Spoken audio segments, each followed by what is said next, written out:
আসন্ন এইচএসসি পরীক্ষায় কোনো শিক্ষার্থীর কাছে নকল পাওয়া গেলে তাকে আইনের আওতায় আনা হবে। একই সঙ্গে ওই পরীক্ষা কেন্দ্রে নকল পেলে প্রতিষ্ঠানের প্রধান বা কেন্দ্র প্রধানকেও আইনের আওতায় আনা হবে বলে হুঁশিয়ারি দিয়েছেন শিক্ষামন্ত্রী। আপনারা সেন্ট্রাল কমিটির অভিভাবক, আপনাদেরকে দোষী সাব্যস্ত করা হবে। বুধবার আসন্ন এইচএসসি ও সমমান পরীক্ষা উপলক্ষে বিভিন্ন বোর্ডের কেন্দ্র সচিবদের সঙ্গে আয়োজিত মতবিনিময় সভায় এমন হুঁশিয়ারি দেন শিক্ষামন্ত্রী আনম এহসানুল হক মিলন। বলেন, এজন্য পুরনো পরীক্ষা আইন পরিবর্তন করা হয়েছে। মন্ত্রী বলেন,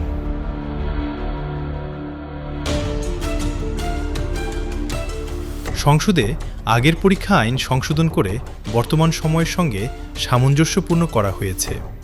নকল প্রশ্ন ফাঁসের বিষয়ে কোনো ছাড় দেওয়া হবে না বলেও কঠোর হুঁশিয়ারি দেন তিনি।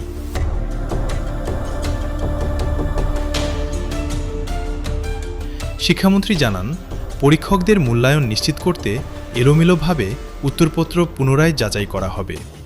কোনো পরীক্ষক সঠিকভাবে খাতা মূল্যায়ন না করলে বা অনিয়মের প্রমাণ মিললে নেওয়া হবে ব্যবস্থা।